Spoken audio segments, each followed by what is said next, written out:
Tidak ingin berlama-lama agar lebih kompleks lagi membahas tentang hal yang berhubungan dengan bagaimanakah tantangan transformasi digital pemerintah, nasib aplikasi sejenis setelah aplikasi umum diterapkan. Saya langsung akan mengundang kepada yang terhormat Pak Bambang Dwi Anggono, beliau selaku Direktur Layanan Aplikasi Informatika Pemerintahan untuk memberikan pemaparannya dalam konteks konsolidasi data dan interoperabilitas dalam mendukung SPBE dan SDI. Pak Bambang, waktu 20 menit kami berikan dan kami silakan. Baik, terima kasih. Assalamualaikum warahmatullahi wabarakatuh. Selamat siang, salam sejahtera, Om Swastiastu, Namo Buddhaya, salam kebajikan. Terima kasih atas waktunya. Bahan saya di-share di sini atau bagaimana? Boleh langsung aja? Sedang di-download? Wah, lama kalau pakai WA. Harus pakai AirDrop. Oke, sambil menunggu Bapak-bapak, Ibu-ibu semuanya, kita semuanya sudah menyaksikan masukan dari Bapak-bapak, Ibu-ibu narasumber terkait dengan aplikasi umum. Kalau sudah jadi aplikasi umum, terus yang sudah dibuat seperti apa? Beberapa hal menarik yang saya simak dari tadi pagi itu sambil menunggu bahan ya. Ada yang menyampaikan bahwa Pak, kalau gitu inovasi kami tidak dihargai ya Pak, kok ditutup gimana Pak gitu. Sebenarnya inovasi itu bagi kami satu hal yang bernilai tinggi. Jadi pasti akan diakomodasi. Tetapi kalau bisa, inovasi yang dibuat oleh kementerian atau lembaga atau Pemda tertentu akan lebih baik kalau dijadikan bagian dari aplikasi umum supaya inovasi itu bisa digunakan seluruh Indonesia. Jangan hanya dimiliki jadi unggulan satu instansi sendiri dong. Jadi kelemahan kita sekarang sudah menuju kepada smart government, bukan ego government. Kalau kan namanya e-government ya. E-government kan ego duluan, ego government. Nah sekarang kita sudah menuju pada smart government. Tahapannya dari mulai e-government, I-government atau integrated government dan menuju smart government. Kemudian yang terkait dengan inovasi itu juga menarik. Ada yang bicara, Pak, inovasi saya dalam diklat PIM. Jujur, mari kita menjawab. Itu niru dari siapa? Jawabannya selalu, wah Pak, kita menggunakan skema ATM, amati, tiru, dan modifikasi. Ya udahlah, biar modifikasinya nasional, jadi semua ikut merasakan. Ada yang bilang, Pak, aplikasi kami canggih Pak. Kalau buka aplikasi itu tidak perlu ngentri password, terus pakai wajah kita. Itu sekedar fitur dalam teknologi selulernya, atau smartphone-nya, atau laptopnya. Maka jangan diakui itu sebagai inovasi Pak. Itu adalah penambahan fitur saja supaya menjadi lebih canggih. Jadi definisi inovasi sebaiknya mulai kita kaji kembali. Jujur dalam hati, ada Pak Frido tadi sudah menyampaikan inovasi itu punya nilai, tetapi akan lebih bernilai kalau dinikmati oleh seluruh Indonesia, terutama untuk para ASN. Lanjut saja, saya akan cepat biar lebih banyak diusi. Ini satu hal yang sangat menarik di Indonesia. Sampai satu orang punya 40 nomor identitas. Kan luar biasa ini. Kita nggak sadar. Sejak kita belum lahir di rumah sakit, itu kita sudah punya nomor identitas. Melalui ibu misalnya. Setelah lahir, punya lagi nomor identitas dilekatkan pada ibu. Sampai masuk nomor identitas ofisialnya, resminya masuk melalui kartu keluarga. Ketika imunisasinya di tempat lain, dapat nomor Kamedik di tempat lain. Ketika daftar sekolah, punya nomor Kamedik, punya nomor induk siswa nasional. Jadi mahasiswa punya nomor induk mahasiswa. Punya KTP, punya SIM A, B, C, D, punya NPWP. Jadi pegawai punya NIP. Saya jadi pegawai, pernah jadi tentara, ya punya NIP, ya punya NRP. Apalagi nomornya banyak sekali, punya nomor paspor. Jadi begitu banyak nomor memang kita miliki. Pajak pun bisa jadi berbeda-beda. Pajak daerah, pajak dari Ditjen Pajak, macam-macam. Itu yang kemudian membuat Bu Sri Mulyani pun pusing dia. Apakah ini terjadi karena kebijakan saat ini? Tidak, Pak. Jadi kalau ditanya apakah ini salah kita nih, Pak? Enggak, yang salah teknologi, Pak. Karena teknologi yang menyebabkan banyak nomor itu adalah teknologi yang dibuat di era-era revolusi industri 3.0. Sebelum tahun 2010-an lah. Internet masih tidak mudah, server masih mahal, kecepatan itu penting. Jadi orang-orang pusat, kementerian lembaga memerintahkan dinas di daerah untuk bikin aplikasi. Kenapa? Karena tidak mungkin akses aplikasinya itu langsung dari pusat. LKPP dengan LPSE. Di tahun 2006, saya di waktu itu saya dinas di Kabupaten Kebumen, kita menerapkan LPSE ya mau tidak mau bikin server. Kalau tidak, nggak bisa jalan. Kalau semua di-pull ke LKPP, belum ada teknologi cloud computing pada waktu itu, down. Jadi mau tidak mau dibagi. Kemenkes pun begitu, semua dinkes dikasih, semua rumah sakit dikasih, semua puskesmas dikasih sistem. Diinstal di tempat masing-masing, akibatnya ya nomornya jadi banyak. Jadi luar biasa. Nah sekarang di revolusi industri 4.0, ketika internet sudah mudah, aplikasi mudah, kita seringkali lupa mentertawakan diri sendiri, Bu. Kita ngomong gini, kita mau upload sistem kita untuk sistem tertentu, kok lelet. Tapi kita WA-an, Facebookan, upload foto di Facebook, lancar. Padahal servernya aplikasi lokal kita di sebelah. Facebook ada di Amerika, kenapa lebih cepat Amerika daripada di sebelah ruangan kita? Berarti ada satu kesalahan manajemen yang terjadi. Biasanya apa? Para pegawai ini kalau untuk kerjaan semua ngandalin wifi kantor. Tapi kalau untuk urusan bisnis, untuk urusan pribadi, mau pakai data pribadi. Kenyataan terjadi adalah ketika data kependudukan ditambah-tambah, dinas pendudukan ini punya data. Datanya digabung. Apakah datanya akan sama dengan data yang ada di Dijen Dukcapil? Ketika data di dinas sosial ditambah-tambahkan se-Indonesia Raya, apakah sama seperti di Kemensos? Kenyataannya tidak, bervariasi. Ini yang menyebabkan, ini yang harus menjadi awal introspeksi kita, bahwa kalau kita tidak mewujudkan NKRI dengan aplikasi NKRI, ya kita akan selalu berselisih data seperti ini. Lanjut. Yang kita hadapi saat ini, kebijakan sektoral dari pusat hingga daerah ini menghasilkan aplikasi-aplikasi yang banyak. Dulu Andri, Pak, kita mohon maaf saya mengevaluasi Andri, mereview up dulu ya Pak. Dulu Andri membuatkan satu aplikasi, diminta untuk daerah pakai, udahlah nggak usah bikin aplikasi macam-macam, pakai SIKD, pakai SIKN, JKN saja. Boleh diinstal di tempat masing-masing.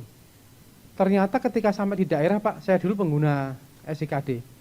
Ketika sampai di daerah dimodifikasi, di macam-macam menggunakan anggaran lagi ditambah, menjadi sesuatu makhluk yang berbeda dengan SIKD yang dibuat oleh Andri. Hal yang sama sekarang terjadi dengan Simda Keuangan. Hal yang sama terjadi dengan LPSE. Ada beberapa hal, tidak total, tetapi ada beberapa hal yang untuk daerah tertentu itu berbeda dengan aplikasi induknya. Ketika itu dikonsolidasikan, tidak mudah lagi. Kenapa standar datanya sudah berbeda-beda lagi? Itu yang terjadi.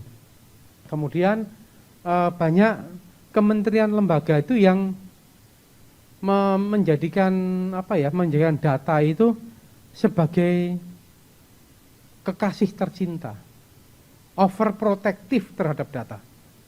Kami punya data, tetapi kalau ngomong akses data harus ini, itu kalau perlu bayar. Tapi kami lembaga pemerintah Pak, sama seperti Anda.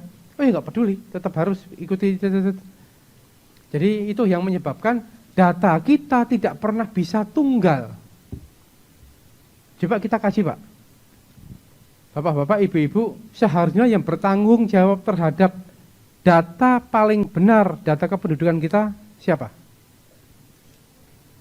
Dukcapil. Sekarang kalau misalnya Kementerian Kesehatan mau menggunakan data kependudukan, boleh atau tidak? Tidak boleh, Bu. Yang boleh adalah Kementerian Kesehatan dan sektor kesehatan silakan entry data masing-masing, disandingkan, divalidasi ke Dukcapil, data ini ada atau tidak. Akibatnya apa? Kemenkes punya data penduduk versi kesehatan. Pendidikan punya data penduduk versi pendidikan. Tenaga kerja punya data penduduk versi untuk kepentingan ketenaga kerjaan. Dan semuanya punya data seperti itu. Ketika kita bertanya ini, IBank punya NPWP, punya NIP, punya NRP, punya nomor paspor, segala macam.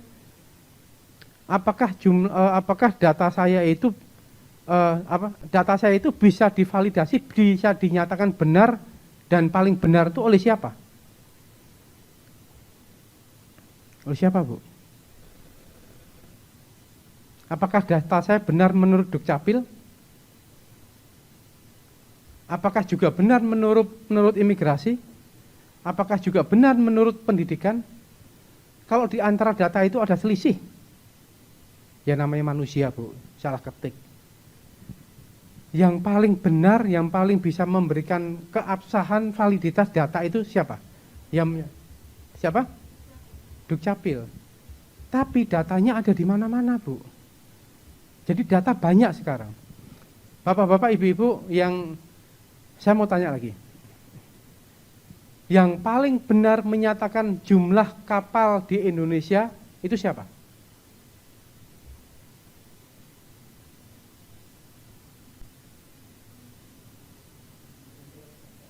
Kementerian Kelautan dan Perikanan. Oke. Tapi kapalnya untuk transportasi, Pak, ferry, Pak, bukan untuk mancing. Kementerian Perhubungan. Oke. Tapi dia bukan untuk kapal transportasi, bukan untuk mancing, tapi untuk wisata, Bu. Ada di mana, Bu? Kementerian Pariwisata. Jadi data siapa yang mau kita percaya? Kalau terjadi seperti itu, fatwa yang bisa mengeluarkan fatwa bahwa data ini yang paling benar, itu kementerian mana?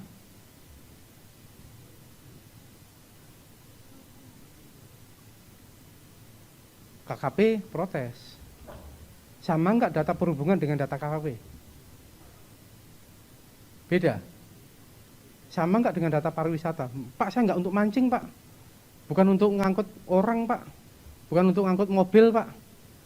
Tapi hanya untuk wisata aja. Hah? Perizinan. Tanya sama yang punya kapal, pernah enggak minta izinnya sampai ke DPNPTSP? Nah, kita sendiri pun geli. Harusnya kemana kita itu? Itulah kenapa kita perlu akhirnya, oke, kita punya data center banyak sekali. Berapa data center jumlahnya? 2.700-an. Kita sudah inventarisasi aplikasi yang ada di Pemda itu berapa? Jumlah Pemda ada berapa, Pak? 542. 542 Pemda, provinsi, kabupaten, kota. Gitu kan? Jumlah ada dari 542 itu, yang dinas kominfonya tipe B berapa?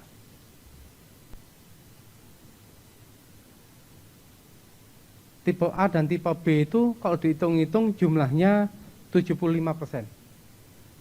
Jadi ada sekitar 450 Pemda itu aplikasinya paling sedikit 100 aplikasi. Kalau satu Pemda punya minimal 100 aplikasi, itu belum termasuk Bandung ya, yang dulu Pak Ridwan Kamil, kami punya 350 aplikasi. Ya. Masing-masing punya 100 aplikasi saja, berarti ada 54.000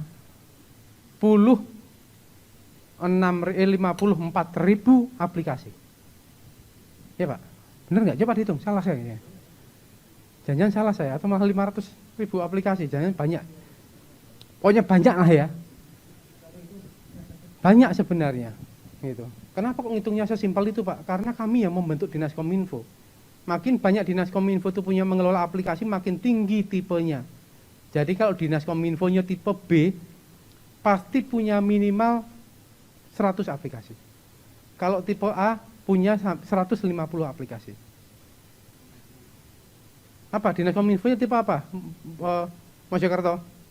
B. Berarti punya 100 aplikasi. Pernah data enggak? Berapa jumlahnya? Yang benar. 60 itu di sistem di Dinas Kesehatan aplikasi terbaru tahun itu. Yang dulu-dulu yang sudah pernah dibikin itu loh. Yang dibangun Pemda. Yang dikasih pusat. Nah, itu dia, banyak lagi toh. Nah, akhirnya oke lah, daripada kita pusing, data centernya banyak, aplikasinya banyak, datanya mau narik susah. Udah itu diinstalnya di data centernya milik asing, milik swasta dan sebagainya, susah dicari. Ada yang diinstalnya di aplikasi, di server yang ditaruh di bawah meja kepala seksinya, atau disimpan di ruang dinas kepala dinas Kominfo karena apa? AC-nya paling dingin. Servernya ditaruh di situ. Jadi kepala dinas Kominfo-nya udah dikasih suhu sama seperti suhu ruangan AC. Tiap hari seperti di Eropa, suhunya 16 derajat. Supaya tidak terjadi seperti itu Pak, maka diambillah kebijakan dengan aplikasi umum. Lanjut saja, saya agak ngebut dikit. Pak, kalau udah mau habis, bilang ya Pak. Tantangan kita adalah melakukan asesmen pusat data, melakukan konsolidasi infrastruktur, standarisasi data, konsolidasi database. Oke, kita cara konsolidasi, nah itu nanti akan kita bahas. Lanjut. 5 menit lagi? Oke. Jadi kalau kita gambarkan seperti ini Pak, ini presentasi saya tahun 2009-an gitulah. Saya mencari analogi sederhana. Di sebelah kiri ini adalah pohon dengan akar yang begitu banyak. Semua Pemda punya server, servernya banyak banget, punya data center, punya ruang server. Kemenkes minta Dinkes punya data center, punya ruang server, beli server, bikin aplikasi Sikda. Kemenaker bikin aplikasi yang sama, ANRI bikin aplikasi yang sama, LKPP bikin aplikasi yang sama, semua punya infrastruktur yang banyak. Coba kita tanya ke masyarakat kita. Lupakan Anda sebagai pegawai. Sebagai masyarakat, ketika mau mengakses layanan publik yang bisa diakses secara online, yang mana? Ayo Pak, mana Pak? Bapak-bapak, jangan lupakan nih sebagai PNS nih, sebagai ASN. Sebagai masyarakat, kalau mau mengakses pelayanan publik yang bisa dilayani secara online, itu layanan apa Pak? Bayar pajak. Ya Pak. Apalagi daftar paspor, perizinan. Ayo, ini segitu banyaknya, satu orang satu ide saja, satu info aja. Mana? Apa? Samsat. Oke, terus apa lagi Pak? Ayo, begitu banyaknya aplikasi, jadi 60 aplikasi loh. Mojokerto, ya Mojokerto ya. Bapak dari mana? Mojokerto.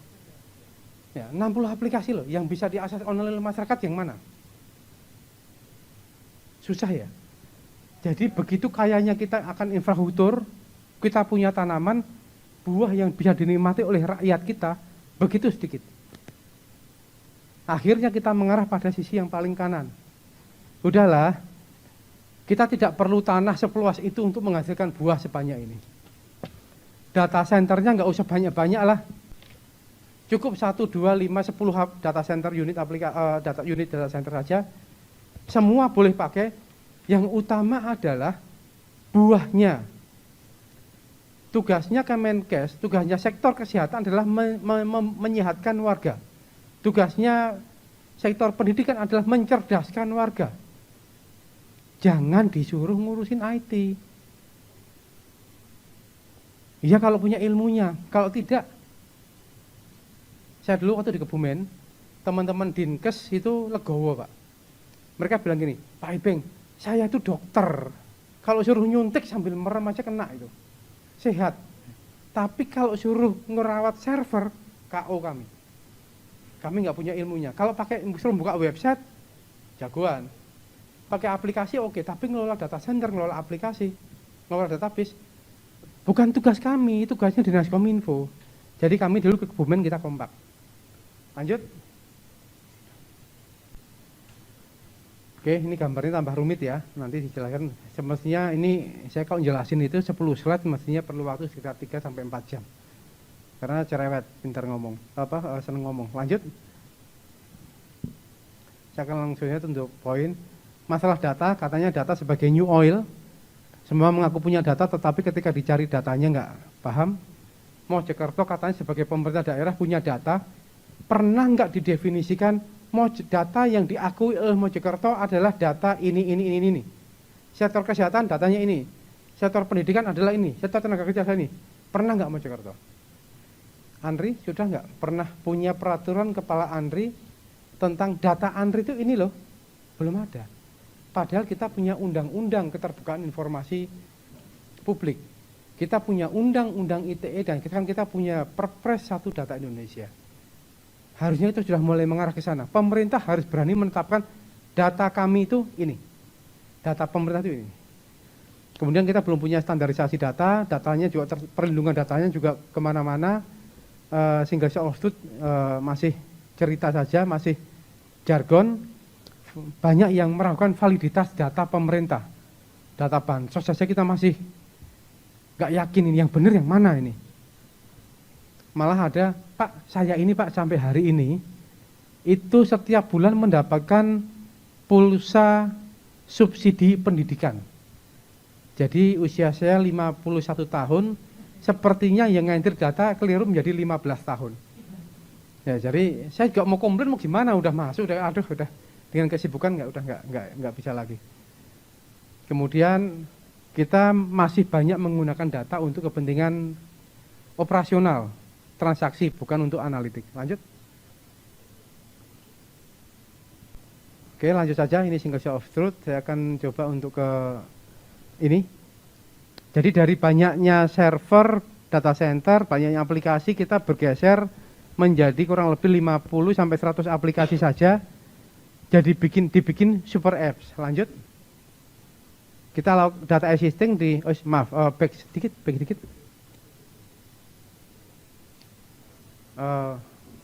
Oke. Dari aplikasi existing, database existing, kita konsolidasikan, kita bangun smart government. Lanjut.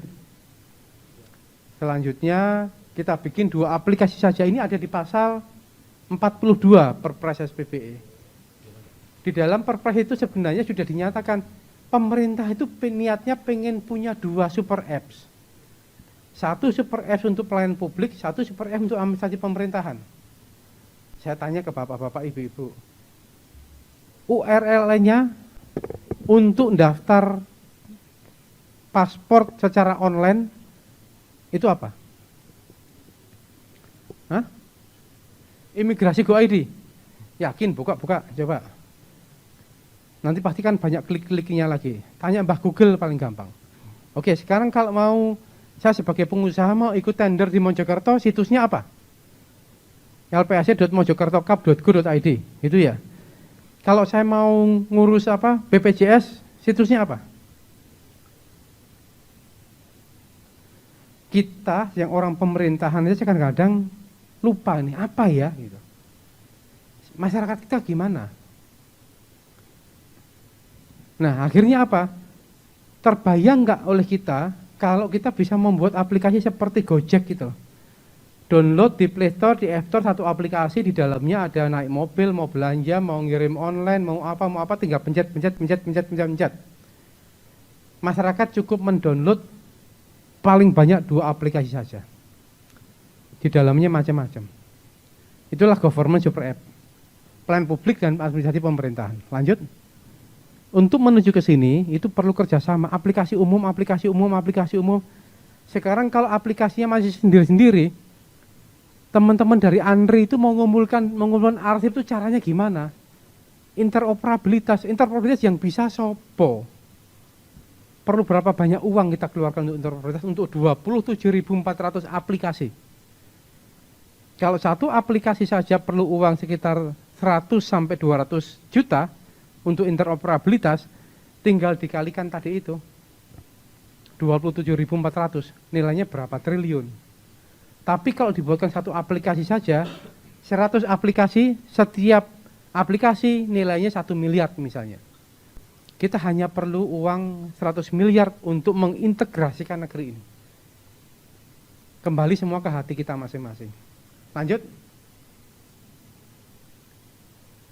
Ini tinggal kita kerjasama, database-nya ditata supaya kerjasama. Nanti filenya di-sharing saja, lanjut. Ini filenya file Palu Gada, apa lu mau gua ada. Jadi kalau dilihat di sini kita contoh Direktorat Jenderal Aplikasi Informatika, ini Kominfo punya Biro Hukum, sejarah ada Biro Hukum ya aplikasinya yang buat Kemkumham. Biro Perencanaan aplikasinya ya pakai aplikasi yang dibuat oleh Bappenas. Biro apalagi? Keuangan ya bikin aplikasinya aplikasi Kemenq. Kalau mau kepegawaian ya aplikasi yang dibikin BKN. Kalau kearsipan ya bikin gunakan aplikasi yang dibikin ANRI. Tidak bikin lagi masing-masing seperti era zaman dulu. Kalau orang IT itu, coba bapak-bapak, ibu-ibu punya handphone, sekarang masih ada yang pakai Nokia pisang nggak? Oh, ini yang muda-muda tahu nggak ada Nokia pisang? Nggak tahu, Pak. Tahu, ibu tahu? Pernah ngalami, pernah tahu? Bayangkan bentuknya seperti apa Nokia pisang? Pernah ya? Berarti kita sama-sama tuanya, Bu. Yang muda-muda ini nggak bisa membayangkan. Gitu, jadi itu sudah jadi kuno. Jadi aplikasi-aplikasi yang kita buat zaman-zaman dulu, misalnya aplikasi SIKD yang monolitik diinstal masing-masing itu sudah kuno ketika dibandingkan dengan Srikandi sekarang, jelek itu, jauh. Teknologinya jauh berbeda gitu. Habis, oke. Lainnya sama inspektorat pakai aplikasi dari BPKB, Litbang dari BRIN dan sebagainya. Lanjut, sedikit lagi. Kayaknya udah mau selesai ini. Oke, ini proses migrasinya ya. Interop ANRI punya aplikasi Srikandi. Tantangannya adalah aplikasi arsip ada di mana-mana. Kalau itu mau ditutup, nasib database-nya seperti apa? Ya, dibantu oleh Kementerian Kominfo, ada Ikhwan dan tim di sini menjamin bahwa aplikasi arsip yang dari semua Pemda, di semua kementerian dan lembaga itu bisa berpindah ke Srikandi. Jadi tidak ada orang yang hilang data. Karena data itu new oil, data itu berharga. Bahkan data kalau dalam konteks arsip bisa jadi berlian ya Pak. Bukan hanya minyak, tapi kelasnya sudah berlian. Lanjut. Oke, terima kasih Bapak-bapak, Ibu-ibu semuanya. Menjawab pertanyaan terakhir, bagaimana nasib aplikasi kami, Pak? Bapak-bapak, Ibu-ibu, tolong disiapkan skenario untuk mengkonsolidasikan aplikasi dan database ke dalam aplikasi umum. Bangkitkan semangat kita ini NKRI. Sudah ada handphone kok malah pengennya terpecah belah. Kalau Pak Frido bilang, jangan-jangan ada kepentingan di belakang ini, Pak. Apa ini, Pak, kepentingan? Kalau saya bilang, Pak, Bapak kan punya alat sadap. Sadap aja, Pak, biar terjawab pertanyaan Bapak. Bercanda ya Pak Frido. Santi Om, Namo Buddhaya, salam kebajikan. Salam sehat selalu. Terima kasih. Pak Bambang Dwi.